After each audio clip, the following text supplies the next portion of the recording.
Riding Solo.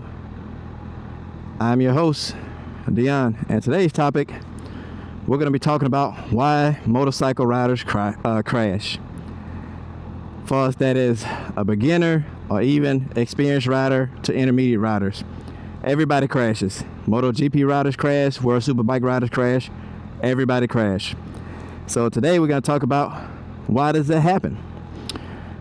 Okay, the first thing and major thing I would probably say is just inexperience.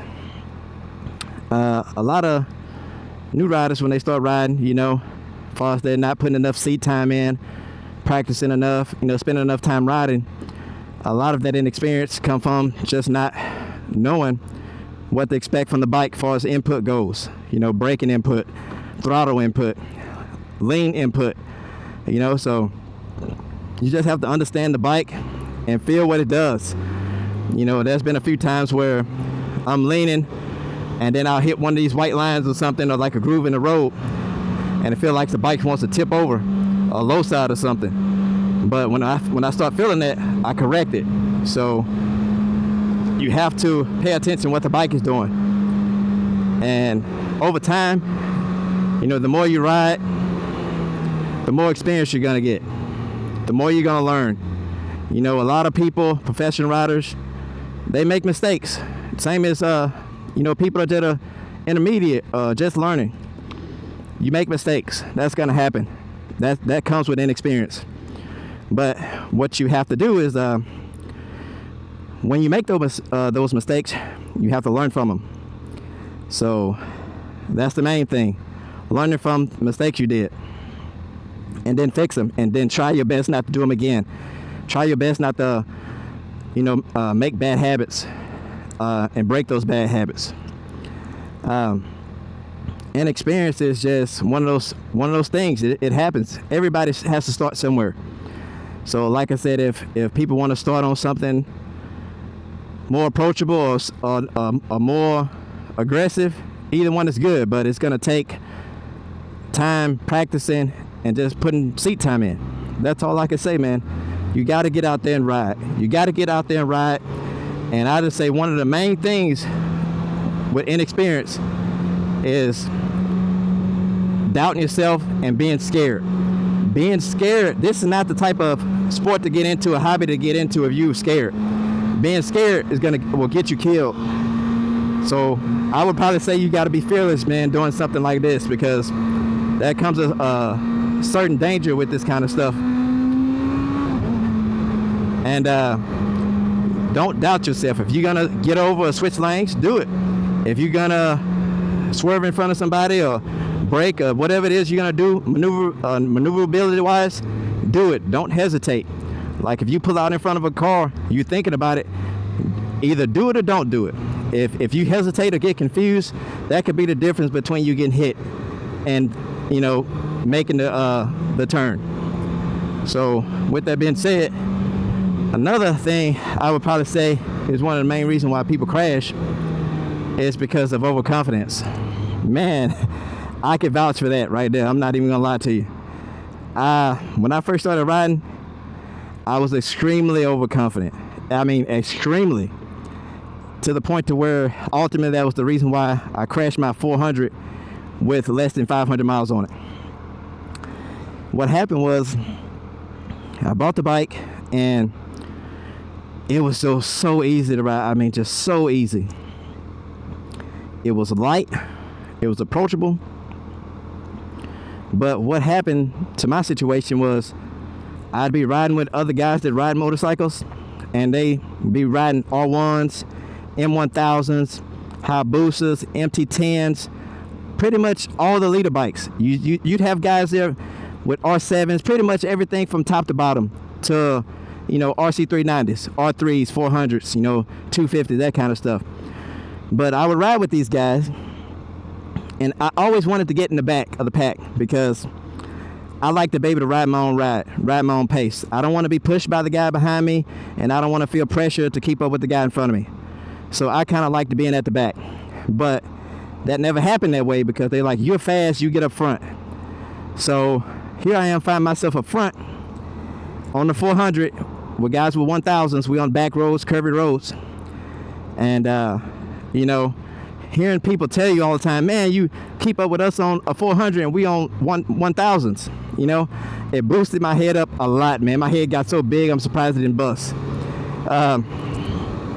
So, and then I didn't check that overconfidence and that big headedness. It just kept getting worse and worse and worse and worse, to the point to where ultimately I crashed the 400 because I was leaning over way too much, and I added throttle just thinking I'm the best on the street, you know, the fastest on the street. So that overconfidence was ultimately the reason why, you know, I crashed. I think a lot of that had to do with just excitement too as well. Just being excited to finally ride a motorcycle, man. I had been wanting to get into motorcycling since I've been a kid. So I would always see these motorcycles and just that excitement. Oh, I'm on a bike, I'm on a bike. You know, I want to corner hard, I want to go fast, you know, I want to brake hard. And that overconfidence and that cockiness, it was cockiness to it as well. That cockiness also was the reason why I crashed too, because, you know, I felt like I had something to prove, man. I felt like I had something to prove when I started riding, and I was on the 400. I felt like I had to out-corner people, you know, because I was on a smaller bike, you know, and because I was better at out-cornering them, you know, I'd get ahead, you know, on the back roads, you know, but they would always catch me on the straights because, you know, a Ninja 400 only goes like 115 miles an hour, so they would always catch me on the straight. But that really boosted my ego a whole lot, man. And after that crash, I learned a lot. I checked that ego, I checked that overconfidence, and then I just started to ride just conservatively, man. You know, just being extra careful, not taking any risks, because like I said, man, there's no paycheck at the end of this, dude. I'm not trying to crash my bike and then have to deal with that whole thing.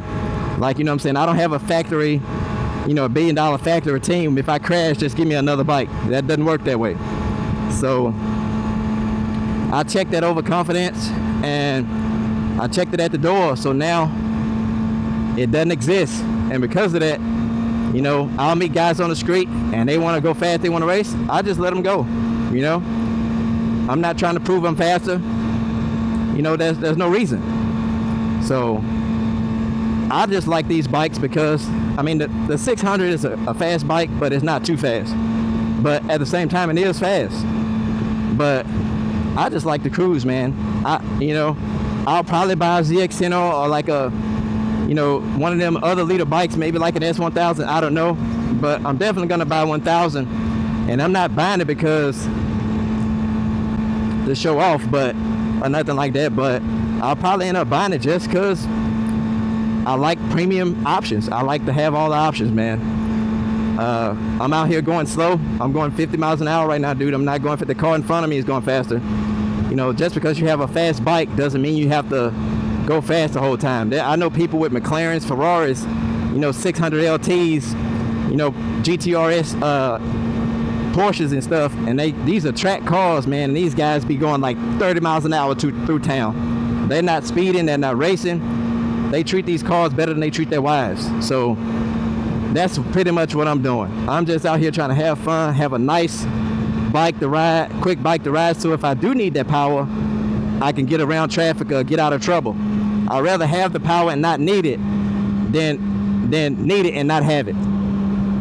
So, but yeah, like I said, man, you know, you just gotta not be overconfident. Don't be cocky.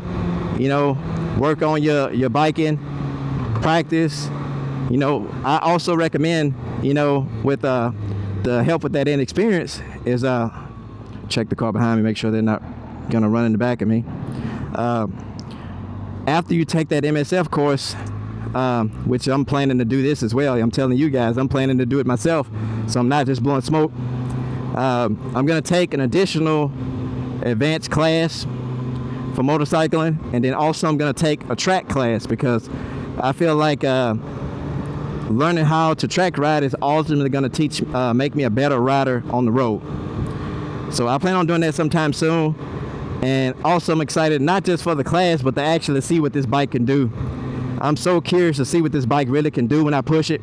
I'm not going to push it, 100% to where, I'm maxing out the tires and maxing out my ability. I'm not going to go 100% on the bike. I'm not going to go 100% of my physical ability. I'll probably just go 50% because, like I said, this is my personal bike. If I crash it, I can't ride for it until I get another one. So this is my baby. So I'm not going to dog it at the racetrack. I'm just going to pretty much take what the teachers tell me and apply it to everyday riding to make me a better rider.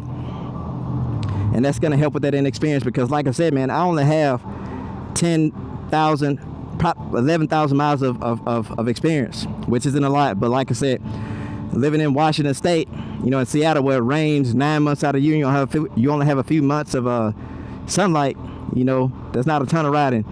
And to say I put 9,000 miles on a bike in that short period of time, I was really riding when it was 35, 36 degrees outside when it was raining. So I was the only person on the street riding. So I was just trying to put that seat time in. But like I said, that's all for today's video. Hopefully the things I'm telling you guys kind of help you guys in y'all journey to becoming a new rider and also getting better and learning. Thanks for tuning in to Riding Solo. Like, share, and subscribe. Have a good day.